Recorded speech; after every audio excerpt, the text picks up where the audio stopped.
Hoje eu falo sobre uma conspiração de necromantes que os meus jogadores descobriram em uma das nossas campanhas de RPG. Uma sociedade secreta que agia nos subterrâneos e controlava toda a cidade de 5 Dedos. Uma cidade que já era tomada pela pirataria, pelos crimes e também por muita pobreza. E sim, é mais uma história aí do RPG de Reinos de Ferro, mas não da campanha atual. Eu tenho contado várias histórias da campanha atual, mas essa é de uma campanha mais antiga. E eu vou usar essa história para tentar mostrar para vocês também como é que a gente pode valorizar as perícias que os jogadores têm às vezes na ficha deles e algumas ideias que eles têm também. Então vocês podem ver que é algo que eu venho tentando explorar. Que a gente sempre fala que você tem que improvisar, que você tem que usar ideias dos jogadores, perícias dos jogadores, etc. Mas nem sempre a gente explica como que você pode fazer isso. E eu venho tentando mostrar essas coisas pra vocês. E aqui vai ser exatamente contando como é que eles desvendaram essa conspiração, como eles descobriram essa sociedade secreta e como tudo isso tinha a ver com uma das habilidades de um dos jogadores e como eu usei isso pra valorizar também algumas coisas que esse jogador vinha fazendo. E eu venho fazendo essa série de tentar mostrar mais as coisas aí pra vocês, porque foi até uma sugestão que me enviaram por e-mail. A pessoa não assinou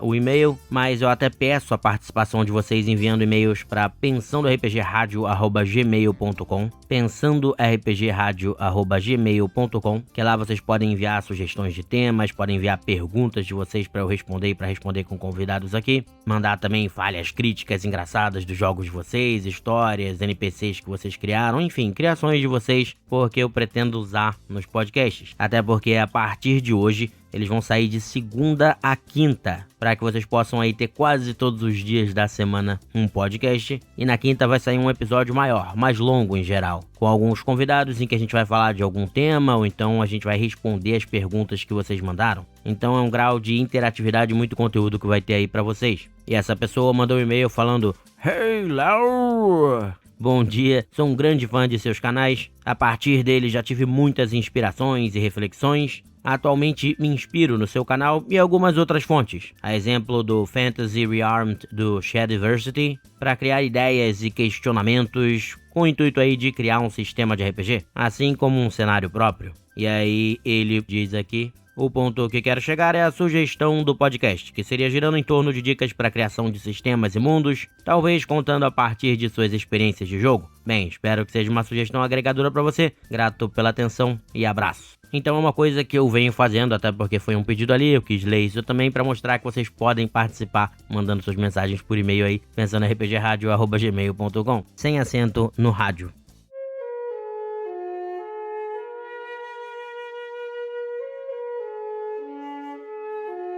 Mas vamos então para a história dessa conspiração que eu falei para vocês. Como é que ela surgiu, de onde veio a ideia, como eu criei isso utilizando ali a perícia e as ideias dos jogadores. Bom, eles estavam na cidade de 5 Dedos, que é uma cidade que tem várias ilhas, algumas ilhas até bem grandes, chegando a ter 60 mil habitantes. E é toda uma estrutura meio da era vitoriana inglesa, né? A inspiração às casas bem coladinhas, com os tetos coladinhos. Se vocês lembrarem do filme do Sherlock Holmes, do Robert Downey Jr., é aquele tipo de visual que tem ali, né? Bem industrial inglês. Mas por serem ilhas não tão grandes assim, você também tem uma presença de piratas e tudo mais. Só que nesse lugar tem várias fortalezas ainda subterrâneas que são herança dos Orgoth, que nesse cenário aí do Reino de Ferro é um povo que invadiu aquela região e depois foi expulso. Então você tem vários lugares subterrâneos que podem ser explorados também e secretos. E dentro do próprio cenário do jogo ele fala de várias seitas tamaritas que existem por ali. E essas seitas tamaritas, elas seguem Tamar, que é basicamente uma versão da Morgana no sistema, uma maga poderosa que atraiu muita gente, que tem lá os seus seguidores e que é basicamente envolvida com necromancia. Então os tamaritas são os que seguem os ensinamentos que ela passou, e hoje ela é basicamente uma divindade, e são por isso necromantes.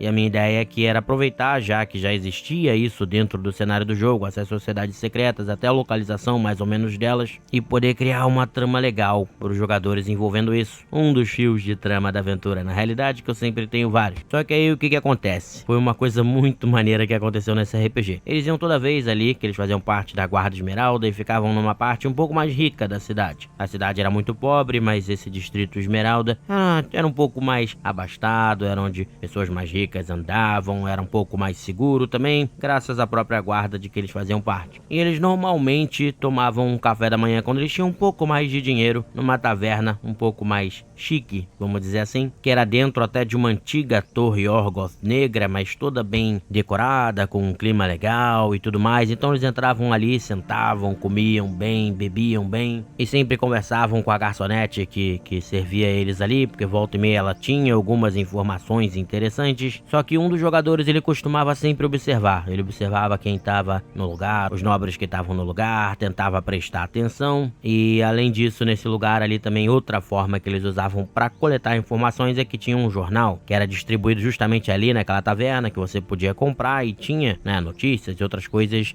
que eram interessantes, e às vezes eles conseguiam até descobrir coisas por ali. Só que aí esse jogador em específico, ele costumava não só ler esse jornal, mas sempre dar uma olhada com mais atenção. Ele falava que explorava minuciosamente o jornal para ver se tinha alguma coisa interessante e tudo mais. E aí o que acontece? Eu tinha essa conspiração já marcada ali, né, que ela existia e como ela existia e tudo mais. E aí eu tive uma ideia. Eu citei Sherlock Holmes aqui, mas Sherlock Holmes explora um pouco essa ideia de mensagens secretas nos jornais. E aí eu pensei, poxa, acho que isso é uma coisa que pode ter e que pode ser muito legal. E como esse jogador olha o tempo inteiro, ele é justamente o jogador que tem aqui a perícia de criptografia também. Então vê como as coisas vão começando a se formar. Você, poxa, ele tá sendo bem cuidadoso, ele tá explorando, ele tá investigando isso aqui. Toda vez que eles vêm, ele dá uma olhada com calma no jornal. Por que não pedir aquele testezinho de criptografia e se ele for bem, dá algumas informações, usar isso aqui pra criar a conspiração, pra conspiração tá ocorrendo debaixo do nariz deles, utilizando as páginas ali do jornal. E basicamente foi isso que eu fiz. Então o jogador descobriu que tinham mensagens criptografadas ali no jornal e tudo mais, e conseguiu coletar algumas informações. Eles pareciam estar marcando algum tipo de encontro há uns 2 dias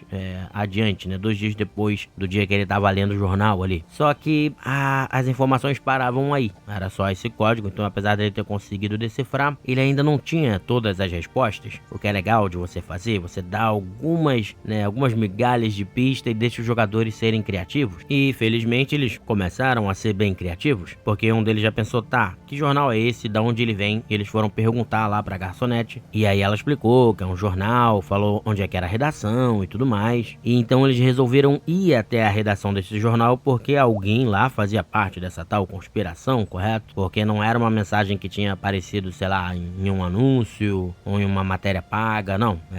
Eram coisas que apareciam ao longo do jornal, através das manchetes do jornal, então precisava ser alguém com mais acesso. Então eles foram até esse jornal e começaram a perguntar algumas coisas para as pessoas, porque eles eram da guarda, até que um dos jogadores também teve essa sacada, de que se as mensagens estavam nas manchetes, na maioria das vezes na estrutura dos jornais você tem um editor que revisa as matérias das pessoas e as manchetes, etc. Geralmente dividido por editorias também, mas às vezes nem sempre, às vezes pode ter um editor geral mesmo. Mas pensando nessas coisas, eles foram descobrir que tinha um editor de um determinado caderno, e era nesse caderno que acontecia essas mensagens, então provavelmente era ele que alterava um pouco as manchetes para ter essas mensagens criptografadas. E foi o que eles foram descobrindo, falando com o pessoal, só que aí essa pessoa percebeu, e ela fugiu dali, fugiu do jornal, e foi saindo de fininho enquanto 2 dos jogadores estavam indo na direção de onde essa pessoa estaria. E aí o que aconteceu? O jogador que tinha descoberto a questão da criptografia, ele tinha ficado lá embaixo, né? Não tinha subido para investigar no jornal, tinha ficado ali embaixo para dar uma olhada, observar. Então ele observou esse cara saindo, fugindo, só que ele tava meio transtornado, meio preocupado, e o jogador então imaginou que era o cara que eles estavam procurando. Mesmo sem ter ainda informação dos outros,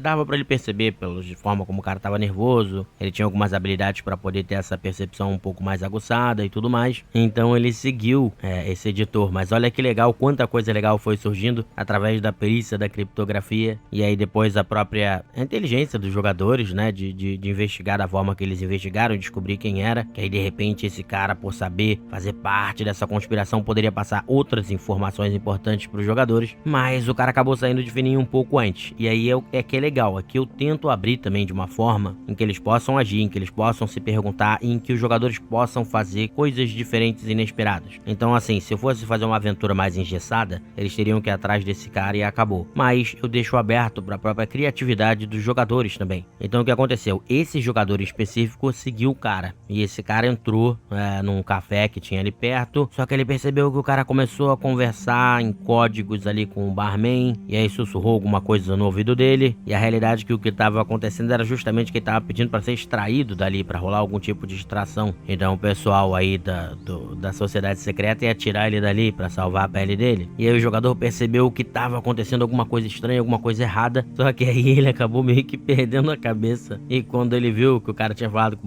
barman tinha ido lá pro fundo do café, ele resolveu pegar o cara, bater a cabeça do cara no balcão, jogar o cara nas costas dele, porque ele não queria que o cara pudesse fugir. E aí ele pulou pela vitrine do café. Só que assim, é o que eu falei, esse era o único lugar da cidade, que é o Distrito Esmeralda, em que é mais bem protegido, tem guardas, é mais seguro. Então do nada, um Yossano, porque ele era Yossano também, que já é uma raça não muito bem vista ou quista dentro desse sistema, que são tipo os elfos e tal, mas tem certos problemas, né? Os humanos com esses elfos têm um certo atrito, então ele já era essa raça que o pessoal já desconfia e fica meio assim, e aí pula destruindo a vitrine do café, com um cara sendo carregado nos ombros e com um uniforme da Guarda Esmeralda. Então deu um problema absurdo, perseguiram ele tentou fugir, e aí no final o cara acabou fugindo e ele foi preso, ele acabou sendo preso. Só que é claro, como eles eram até da Guarda Esmeralda e é uma sociedade, uma cidade bem corrupta, depois ele conseguiu sair, desde que a partir daquele momento ele se disfarçasse, não fosse mais visto na cidade como ele mesmo, e por aí vai. Mas aí foi um momento engraçado que o cara fez isso, acabou também fazendo ele ficar meio marcado entre esses tamaritas que eu falei, esses necromantes, tanto é que depois ele até foi surpreendido e quase morreu por causa disso. Mas ao mesmo tempo, os outros dois jogadores que estavam na outra lá, na redação, né, do jornal, tiveram uma outra ideia. Eles pediram pro chefe do jornal, já que eles estavam fazendo uma investigação pra Guarda Esmeralda, eles pediram pelo endereço desse cara. E aí viram que era numa outra ilha, né, mais longe dali, mas ainda dentro da cidade de Cinco Dedos, é claro. E aí com o endereço eles simplesmente foram direto pra casa do cara pra falar, ou ele vai pra lá, porque ele fugiu daqui, ou se ele não for, se a gente chegar logo, a gente consegue revistar aquela casa e aí descobrir de repente as informações que a gente precisa. E é isso que eu falei, eu deixei em aberto, eles tiveram realmente uma ideia muito boa. Então eles já saíram imediatamente de lá e chegaram na casa do cara. O cara acabou que foi extraído pelos próprios tamaritas, como eu tinha falado, os necromantes, né? Levaram ele para um lugar seguro. Então ele não estava na casa, mas na casa eles conseguiram mais uma série de pistas que fez com que eles descobrissem onde era esse esconderijo desses necromantes, ou melhor, né? Onde seria essa reunião, que seria no subsolo lá da Ilha do Capitão, que é a principal ilha da cidade, e dizia exatamente também onde era o lugar, né? Onde era a entrada para esse subsolo. Não dizia assim especificamente, né? Mas eles conseguiram matar a charada e descobrir qual era o lugar. Até porque eles ligaram com outros rumores, isso que é legal, que eles tinham escutado naquele mesmo café onde eles descobriram o jornal. Tinha rumores de um outro nobre que estava ligado aí a alguns tamaritas e falava, agora eu não lembro mais qual era a região, mas falava uma região. Então eles ligaram essa informação com as informações que eles descobriram na casa e conseguiram descobrir exatamente onde seria a tal da reunião, ou melhor, né? A entrada para o subsolo. Eles não tinham 100% de certeza, mas eles avisaram a guarda, eles avisaram os mercenários com os quais eles trabalhavam, então eles montaram uma grande investida para ir investigar esse lugar e, se fosse realmente ali a entrada, eles iam entrar e tentar pegar esse pessoal. E foi o que aconteceu. E aí foi uma invasão louca, uma pancadaria, tiro para tudo que é lado, porque é um sistema que você tem armas de fogo e você tem magia, né, que é meio steampunk, como eu já falei aqui algumas vezes, misturando essa coisa da tecnologia e da tecnologia a vapor e da magia. E aí foi um tiroteio, uma invasão muito legal, muito maneira. Alguns dos tamaritas mais ricos fugiram, mas eles conseguiram também pegar algumas pessoas de grande poder que faziam parte da seita. Umas foram assassinadas, outras foram capturadas. Mas enfim, foi uma sessão muito maneira, de ação muito legal. Essa invasão, né? A sessão anterior foi a de investigação. Então as duas coisas acho que funcionaram muito bem. E basicamente porque eu quis aproveitar o cuidado, a forma como aquele jogador estava valorizando essa ideia de dar uma olhada no jornal, pesquisar o que tinha, buscar novas informações, e aí deu para juntar essa coisa de que eu queria valorizar o jogador tá fazendo isso tudo, junto com uma habilidade que esse jogador tinha colocado. E eu acho que isso é importante, porque você, por exemplo, nesse sistema, para botar uma habilidade você deixa de botar outras, obviamente. Então, poxa, é legal você conseguir valorizar uma coisa em que o jogador investiu, sabe? E aí acabou que me gerou essa ideia de usar o jornal e a criptografia, porque mal ou bem eu gosto dessa ideia que tem no Sherlock Holmes e em outros romances de investigação. Também foi legal colocar essa coisa jornalística no jogo, porque a minha formação é em comunicação também. E aí funcionou muito, muito bem. Eu só queria mostrar pra vocês como eu fiz isso funcionar, como eu valorizei a habilidade do jogador e como também eu fui construindo isso com exemplos vamos dizer assim, práticos, vocês poderem ver como eu construí isso de uma forma em que misturava a preparação com improvisação, justamente para poder dar a liberdade para os jogadores. Porque, por exemplo, a partir do momento em que eles decidem ir na casa, pedir o endereço da casa do cara, eu falei, pô, não tem nenhum motivo para eu negar, então eles vão conseguir. Então, assim que eles pedem esse endereço, eu já começo a me perguntar, tá bom, mas aí a casa vai ter sido invadida, de repente, pelos necromantes, já para se livrar das evidências? Provavelmente não, porque como o cara foi no café, os jogadores estão adiantados, eles vão chegar antes. Então será que vai ter lá algumas das respostas que eles querem? E aí eu respondo, vai ter. Então eu vou começando a formar, vai ter, eles vão conseguir descobrir as coisas porque tem lá, desde que eles façam os testes corretamente, desde que eles pesquisem nos lugares certos e tudo mais. Mas ao mesmo tempo os necromantes estavam preparados para poder se livrar das evidências. Então se eles ficarem muito tempo lá, provavelmente vai aparecer algum grupo de pessoas ou mercenários que estavam indo lá para se livrar das evidências e talvez eles tenham que enfrentar esse grupo ou sair de fininho, enfim, aí vai depender do que vai acontecer, mas como vocês podem perceber, eu já começo a me fazer essas perguntas justamente para imediatamente já responder a uma das ações que os jogadores fizeram e poder valorizar essa ação e ao mesmo tempo improvisar em cima dela de uma forma legal e lógica, né, que tenha uma certa coerência, e é basicamente assim que eu consigo misturar essa improvisação com essa preparação. E é isso, acho que isso é um exemplo prático bem legal para vocês. Espero que vocês tenham gostado de mais esse podcast e até o nosso próximo episódio. Grande abraço, pessoal.